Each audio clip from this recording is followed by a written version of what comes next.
Guys, welcome back. Today we are going to be working on some drip irrigation. So if you've always wondered how you install drip irrigation, this is the video for you. If you're new here, welcome. My name's Kristen and this is my first time having a really large garden, and so I'm bringing you guys along with me on my beginner's journey of how we begin in the garden. Today we're going to be working on some drip irrigation. I've got it started. It's my first time installing it, and actually I have to admit it's pretty simple. So I'm going to show you guys all the parts of it, and then you guys are going to help me put the rest of my garden beds together with drip irrigation so we can automate our watering and not have to worry about it for when we plant our fall garden this year. Let's go. Side note, my mums are starting to bloom and it looks so pretty. To get started, I bought and installed this really awesome automated timer.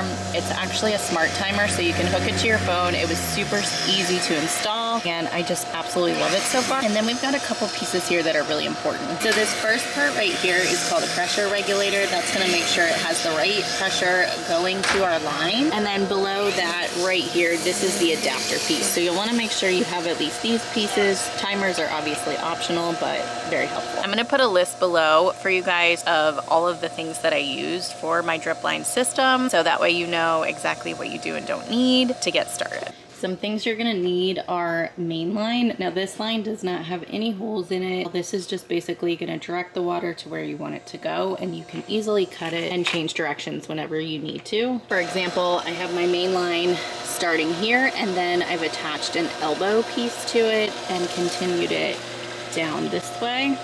Here's what those elbows look like. You just simply attach it to your main line. You'll also need what's called a T. This is the perfect example to show you guys at my garden beds how I use these. And then you'll also want stakes just so that you can hold all of your line in place.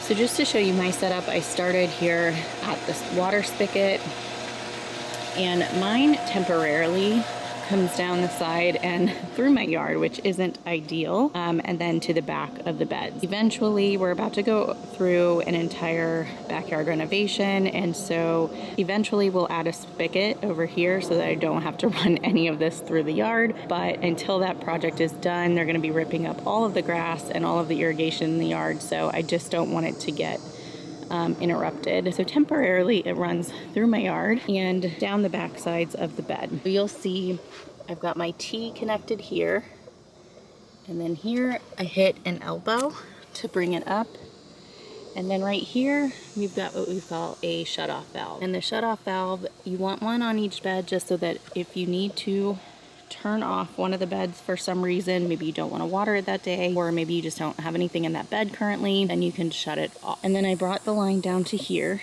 to another T, and then we cap them off using these little clamps, and that just ends the water there. Now what I'm going to be finishing today is adding my actual drip emitters.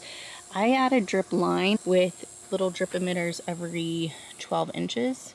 So you can just see, here's one. Here's one. You can always add additional things, but to get started, this is going to be the setup of my beds, and we've got 2 of them done and I need to finish the other 3, so I'm going to show you guys how we do it. And just to reiterate, we started with a timer, then we had our pressure valve, then we had our adapter piece to connect to the main line.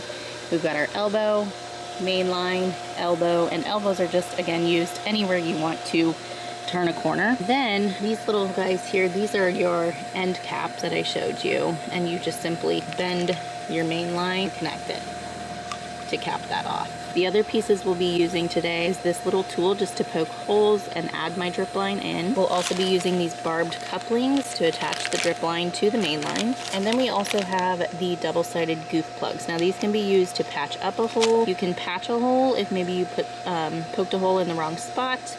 You'll also need them at the end of your drip line just to close it off, but these are great for patching if you need to. And again, here's what our drip line looks like, and we're going to attach that to each bed. All right, we're gonna get started and just use this tool to poke some holes. I'm gonna do 2 holes. We're just gonna take it and poke a good little, oh, there's some water built up in there, apparently. Poke another one. This is where we're gonna use these barbed couplings. One, and just this little tool, if you wrap it around this way, like this, it helps you just to push it into the hole. There we go. Got one in there. Do this one next. You should be able to hear a little click. There we go. You want to make sure you hear that little pop. We're going to take our line and attach it. And you just want to make sure you get it on there really nice and tight. Now we're going to stretch the line all the way down and repeat that for the other 3. The line's attached in all of the beds, and the next thing I'm going to do is take the stakes and start just kind of straightening the mount. These were the smallest stakes I could find. You might be able to find smaller ones, but for now these are going to do the job. You don't want to pull them too tight, you just kind of want to get them to lay straight and not move around.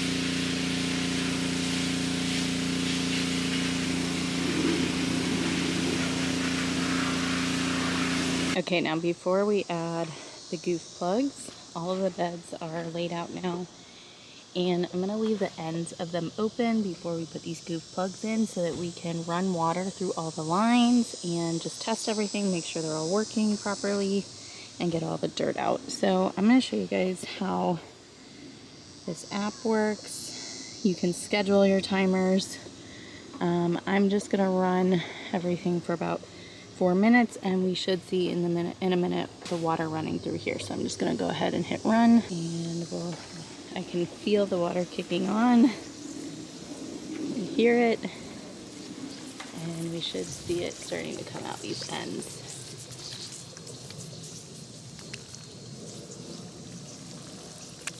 Looks good here.